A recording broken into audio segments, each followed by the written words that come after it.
vibes, and welcome to the Think Strong Be Strong channel. If it's your first time, please hit the like, hit the subscribe button. If you're an avid listener, welcome back. I try and post the videos as frequent as possible, although there has been a large gap recently, but I like to post when it's relevant and I don't just post for the sake of posting. So thank you for joining. Without further ado, let's get to it, shall we?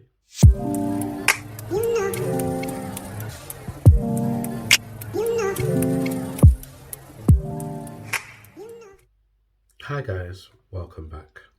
So let's talk about stress. It's been a hot minute since I've spoken to you guys, since I've shared, since I've been active, I guess, on the YouTube platform. But as you guys already know, for those who've been listening to me for quite some time, whenever I come on and I do have a conversation, it's because it's something that has been told is relevant to speak about now. I don't just post just for the sake of posting, just for the sake of creating content. So today we're going to talk about stress. One of my favorite topics, stress. And it was inspired today by a friend of mine who I was talking to on the way home from the gym. And I'd been trying to figure out what to talk about for quite some time, and the title stress had been popping into my head a few times, but I didn't really know how to word it. But today it came to me. So the way I see it, there are two types of common stress. There is planned stress, and then there is the unplanned stress. And you're going to be like, well, who plans stress? And what's that all about? But just, follow me as I go through this. So the planned stress is the everyday things we embark on that we're going to do, but we don't see it as stress. So for example, when you want to learn something new, a new language, a new skill or something, your mind triggers a form of stress. It doesn't feel like stress to you at the time because it's something pleasurable, but you have to stretch the mind. You have to, you're putting new information into your brain, into into your IQ. It stresses the brain. You'll be up studying super late. You'll be up trying to cram. You'll be up trying to get as much information. You'll be trying to get involved with so many different people around that topic. It puts a level of stress on the brain, but you don't really see that as stress because, again, it's something you're enjoying. Another example is when you go to the gym. You put your body under stress in order for it to grow, but you don't see it as stress if you're having a really good session, because like I said, at the end of the day, there's something that you've gone out to do. So these are planned stresses, but we don't see it as stress because, again, it's something that we said we want to do and we're embarking on, and we know the outcome of what's supposed to happen. You're going to feel exhausted at the end of studying because you've timed X amount of hours and X amount of information you plan to absorb. Your body's going to be tired because you've planned X amount of hours at the gym. You're training specific muscle groups. The level of fatigue and stress you're supposed to be feeling. Therefore, when you come home, you do what is required to help alleviate or eliminate that stress feeling. Now we move on to the unplanned stress. Now the unplanned stress are all the things that you don't expect to happen in the environment that you're in, that causes you to feel in a state of panic, in a state of shock, probably breeds some form of anxiety, and then starts to cause you to feel stressed. Now, the stress, to me, it comes from the fact of you didn't expect the unexpected to happen. You've planned for a specific outcome, and now an unplanned event has happened that has gone completely against what you expected to happen, and now Murphy's law starts to take shape.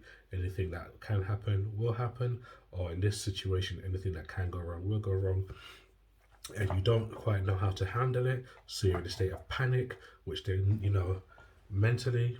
So now you start to feel stressed mentally. Now, because you're feeling stressed mentally, you physically start to get tense. So you're physically stressed.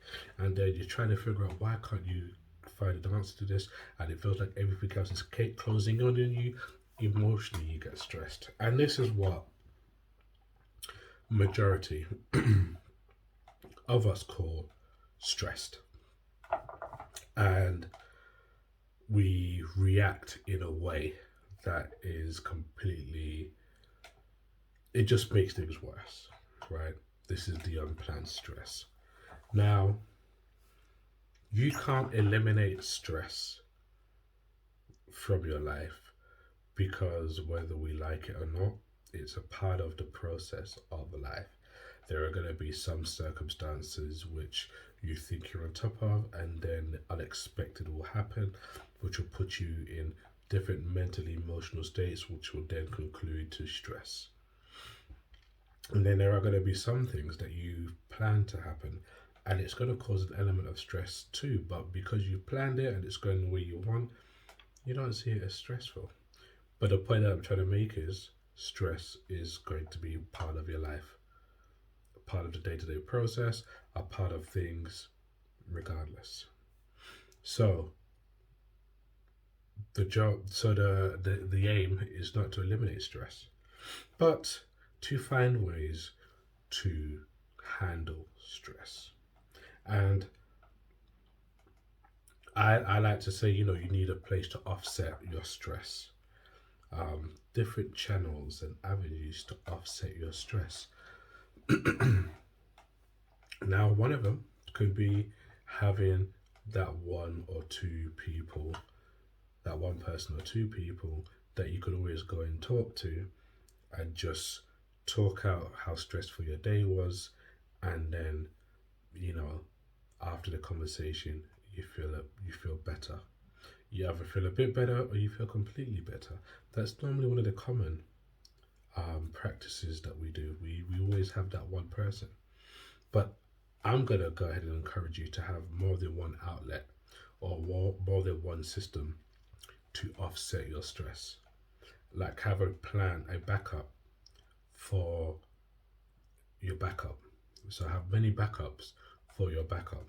What do I mean by this? So if that person that you normally reach out to, or those people that you normally reach out to, are unavailable, what are you going to do next? Take a walk. Don't walk for exercise purpose, but walk to be in the moment. Take in what you're seeing in that moment. You're taking a stroll, especially if the weather's great. Look at the people enjoying themselves. Listen to the birds. Listen to the sound of the trees. Take in everything that you're seeing in that moment. What that's helping us do is it's helping you not dwell in what's happened prior to that moment, and not worry too much about what's going to happen after that moment. Maybe you've got kids to feed when you get home. Maybe you've got the washing to hang out, or maybe you've got to prep for work the next day. Those things combined with the stress of the day you've already had, when they come together, it can just feel like a lot. So what you want to do is just be in the moment, stay in the moment, and that way it pulls you away from the thing that was stressing you out in the past, and it gets your mind clear, it gets your body relaxed and ready for whatever task you're about to embark on when you get home, for example. So take a walk, jump in a bath, have a soak, put on some music, relax. Don't think about anything, and just allow your body to just calm down naturally. Whatever, write, if writing helps calm you down. Just have backups plans to help you offset your stressful day. And the key to these backups are to be in the moment, to be present in that time. Sure, when you're talking to somebody about your stressful day, it's different. You can go backwards and forwards and stay in the present. You could talk about how your day was. You could talk about what you're going to try and plan to do after you've had that phone call. So most times when I'm talking to my friend, I'm like, so go chill, go put on the TV, or go read a book, or do something that takes your mind away from the situation. So that's like forward planning kind of conversations we have. And then, and then we can talk about this moment. How you feeling now? How's things? How do you feel now after you've had the conversation? Yes, that's the benefit of talking to someone, but it is not the only way to eliminate that stressful feeling. So there are other options, but have backup plans to help offset the stressful feeling. Remember, there is no way to eliminate stress per se because stress is a part of every day. So don't work to eliminate, just work to alleviate and offset the stress, you know, because most times, in my opinion, when you're stressed, you're worried about what's happened prior and you're frustrated about what could possibly, oh no, you're frustrated about what's happened prior and you're potentially worried about what's going to happen moving forward. And you're stuck between those two places. You're stuck in the past, you're stuck in the future. You're completely missing out on the now. You feel me? And what you want to do is stay in the now. Stay in the now and focus on that moment. It will pull you away from the past and it will help you be calm and ready for the future. Okay, guys? So remember, don't try to eliminate, just try to alleviate. Have backup plans for your backup plans when you have a stressful day and focus on being in the moment. I hope these words help. If you did like what was said, please leave a comment in the box below. Again, smash the like button, hit the subscribe. Like I always say, live your life one step, one rep at a time. Think strong, be strong, and remember, impossible is nothing. Peace.